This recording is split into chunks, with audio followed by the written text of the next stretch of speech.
Car देखिए, भारतीय इतिहास में ना कुछ नाम ऐसे हैं जो सुनते ही जहन में स्वाभिमान, सादगी और एक मजबूत इरादा, ये सब चीजें ले आते हैं। और आज हम एक ऐसे ही शख्सियत की कहानी में उतरेंगे। नाम है लाल बहादुर शास्त्री।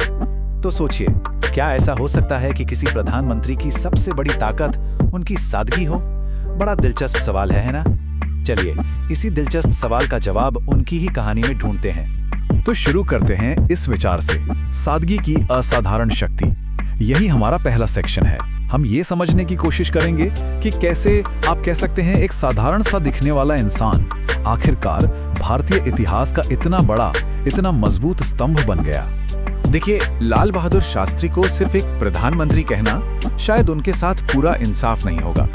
वो असल में ईमानदारी और मेहनत की एक चलती फिरती मिसाल थे। उनकी असली विरासत उनके पद में नहीं, बल्कि उनके उन मूल्यों में बसी है जो आज भी हम सबको प्रेरणा देती है। अगला सेक्शन है आजादी का सिपाही। तो चलिए अब उनके शुरुआती सालों में चलते हैं। देखते हैं कि कैसे देश की आजादी की लड़ाई की उस आग में तपकर उनका चरित्र, उनकी शख्सियत तैयार हुई। उनकी कहानी की शुरुआत देखिए। साल था 1904, जगह मुगल सराय, उत्तर प्रदेश।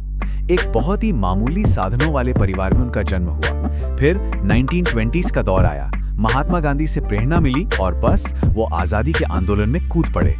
और उनका समर्पण देखिए, 1921 से 1945 के बीच देश के लिए वो कई बार जेल गए। तो सवाल ये है कि इतनी हिम्मत, इतनी शक्ति आई कहां से?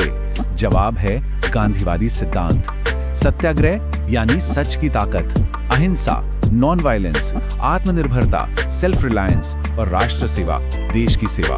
ये सिर्फ शब्द नहीं थे उनके लिए, यही उनकी जिंदगी की, उनके पूरे राजनीतिक जीवन की बुनियाद थे। और उनका ये एक कोट उनके पूरे विश्वास को कह सकते हैं एक लाइन में समझा देता है, देश सेवा ही सबसे बड़ी पूजा है। सोच के देखिए, इस एक लाइन में उनका पूरा समर्पण, उनकी कर्तव्य की भावना, सब कुछ आ जाता है। अब आगे बढ़ते हैं। कहानी आजादी के बाद के भारत में पहुंचती है।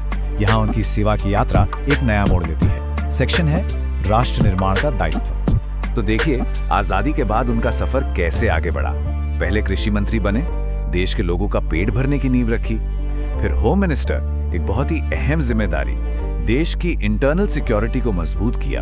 और फिर जवाहरलाल नेहरू के निधन के बाद देश के दूसरे प्रधानमंत्री के रूप में उन्होंने देश की बागडोर संभाली। साल था 1964।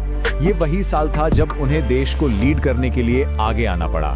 सच कहें तो किसी ने इसकी उम्मीद नहीं की थी, पर ये एक ऐसा पावर ट्रांसफर था जिसने आगे चलकर इंडियन पॉलिटिक्स की दिशा ही बदल दी। और उनका काम करने का तरीका भी बिल्कुल उनके जैसा ही था, एकदम सिंपल, असरदार और हमेशा आम आदमी के भले पर फोकस्ड। उनकी पॉलिसीज ने तो देश में ग्रीन रेवोल्यूशन, हरित क्रांति और व्हाइट रेवोल्यूशन, श्वेत क्रांति की नींव रखी। मतलब मकसद साफ था, भारत को अनाज और दूध के मामले में आत्मनिर्भर बनाना। कोई कॉम्प्लिकेटेड ब्यूरोक्रेसी नहीं, बिल्कुल जमीन से जुड़ी लोगों के लिए सोच। चलिए अब उनके पीएम टेन्योर के उस सबसे मुश्किल और सबसे अहम दौर की बात करते हैं। सेक्शन है जय जवान जय किसान।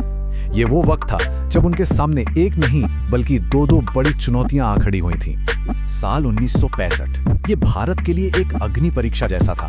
एक तरफ बॉर्डर पर पाकिस्तान का हमला, जो देश की सुरक्षा और शास्त्री जी के लीडरशिप दोनों का इम्तिहान ले रहा था, और दूसरी तरफ देश के अंदर अनाज की भयंकर कमी, एक ऐसा संकट जो करोड़ों लोगों की जिंदगी पर मंडरा रहा था।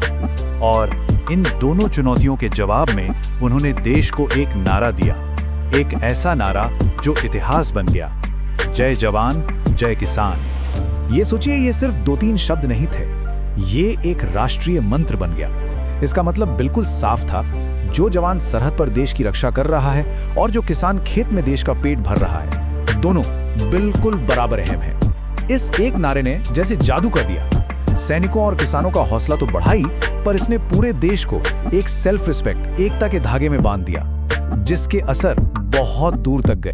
तो चलिए अब आखिरी सेक्शन की तरफ बढ़ते हैं। उनकी अमिट विरासत, यानी वो क्या चीजें हैं, वो कौन से मूल्य हैं जो वो अपने पीछे हमेशा के लिए छोड़ गए। तो ये जो हम बार बार कह रहे हैं सादगी में शक्ति, इसका मतलब क्या है?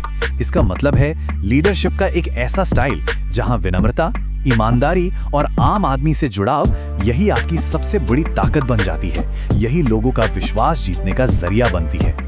जिन चीजों को लोग ऑर्डिनरी या मामूली समझ सकते हैं, असल में वही उनके एक्स्ट्रा ऑर्डिनरी असर की वजह थी।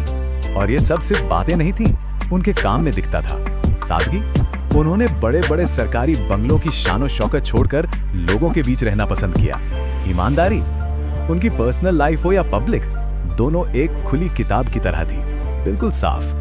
और विनम्रता, सोच के देखिए, प्रधानमंत्री बनने के बाद भी वो उतने ही जमीन से जुड़े रहे, उतने ही आसानी से लोगों से मिलते थे। पर अफसोस, 11 जनवरी 1966 को ताशकंद में जब वो एक शांति मिशन पर थे, तभी अचानक उनकी जिंदगी का सफर खत्म हो गया और इसके साथ ही एक युग का अंत हो गया।